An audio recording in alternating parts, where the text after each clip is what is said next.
Um bom dia a todos os que estão a ver este vídeo.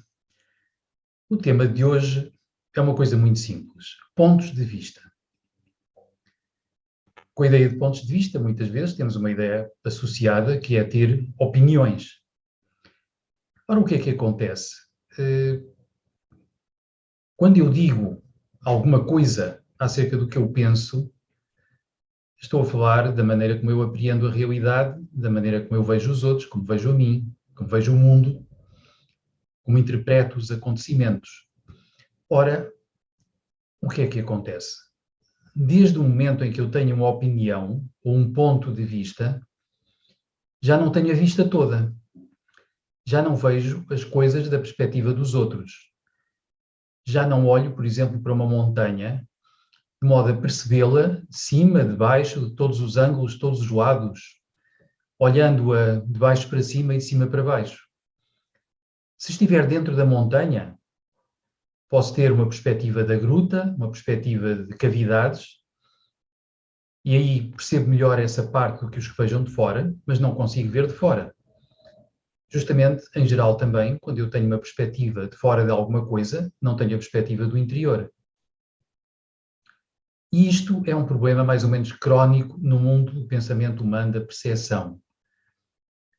Desde o momento em que eu apreendo, seja o que for, a partir de mim, enquanto ser individual, enquanto personalidade humana, já não vejo o todo. E isto, que é uma realidade, penso que inelutável, em termos ditos cognitivos, em termos perceptivos, também é uma realidade em termos emocionais. As minhas emoções têm tendência a atingir, de algum modo, a colorir, a dar cor, a colorir aquilo que eu percepciono e o modo como vejo a realidade também. Se eu estiver triste, tenho tendência a recordar-me, sobretudo, de coisas que estão em sintonia com a minha tristeza, de certo modo confirmam a minha tristeza, confirmam que as coisas estão a correr mal ou que são más, ou fazem-me sentir que eu sou mau ou incapaz, ou que tenho falhado em muita coisa na minha vida. Se eu estiver muito alegre, é muito mais fácil recordar-me de coisas compatíveis com essa alegria, com esse bem-estar. Se eu vejo o mundo como sendo malvado, persecutório, desagradável, sinistro, também tenho tendência para apreender a realidade desse ponto de vista. Eventualmente também irei perceber melhor, dar mais atenção ao que parece confirmar este caráter sinistro, este caráter agressivo, este caráter, por vezes, de ódio, de maldade, etc. É um pouco isso que acontece se eu sofrer de uma paranoia, por exemplo. Isto acontece de maneira mais ou menos constante, é relativamente inevitável, diria eu. E o problema seguinte é que, normalmente, quanto mais a minha perspectiva está voltada justamente para mim, está centrada nos meus desejos, nas minhas opiniões, nos meus pensamentos, isto piora muito. Porque eu sou, por vezes, praticamente incapaz de olhar, seja para o que for, da perspectiva dos outros, ou de um ponto de vista mais global. Estou centrado em mim, nos meus interesses, nos meus instintos, e, por vezes, na minha autoproteção. Veja-se que nesta realidade pandémica que estamos a viver, eu penso que o problema de muitas pessoas é que ficam excessivamente preocupadas consigo mesmas, com a sua sobrevivência pessoal, e isso torna-as muito fáceis de serem manipuladas, enganadas, de muitas maneiras diversificadas. Ora, uma maneira de dar a volta a este problema, de eu assegurar que, num certo sentido, me aproximo mais de uma certa verdade das coisas, é descentrar-me de mim, da minha perspectiva individual, do meu ponto de vista, para conseguir compreender que há muitos ângulos de visão, há muitas maneiras de olhar para as coisas e também, emocionalmente, há muitos estados emocionais através dos quais podemos vivenciar o que se passa, o que nos acontece. Agora, vamos acrescentar a isto outra coisa. Diz-nos a psicologia transpessoal, dizem-nos as tradições espirituais do mundo, que é possível, ao atingirmos estados modificados de consciência, estados que ampliam a nossa consciência, também que a modificam qualitativamente, e a tendência descrita em muitas tradições é para, geralmente, nessas expansões de consciência, haver um colorido da consciência que toma tonalidades de amor.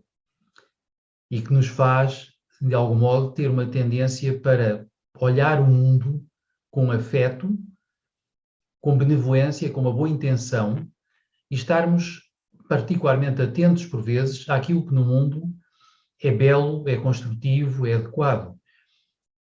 Também teremos tendência para olhar para os outros com benevolência e, por vezes, com particular atenção àquilo em que os outros são positivos, são construtivos, são pessoas com qualidades.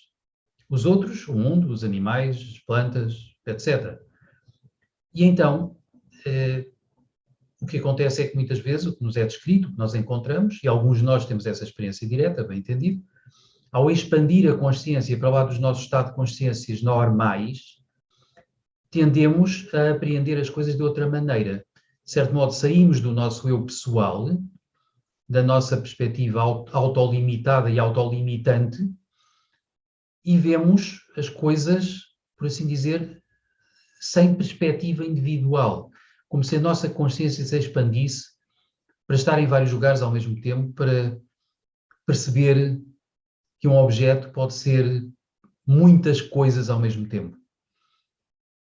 Noutros contextos, eu falei da ideia de podermos, eventualmente, expandir a consciência até à percepção das coisas a partir de uma quarta dimensão do espaço, em que tudo muda.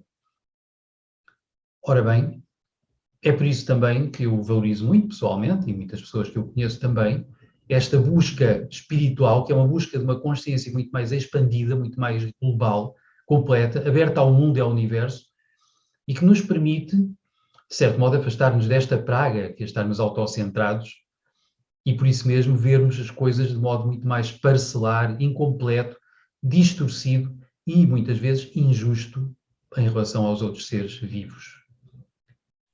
Isto é a ideia de hoje.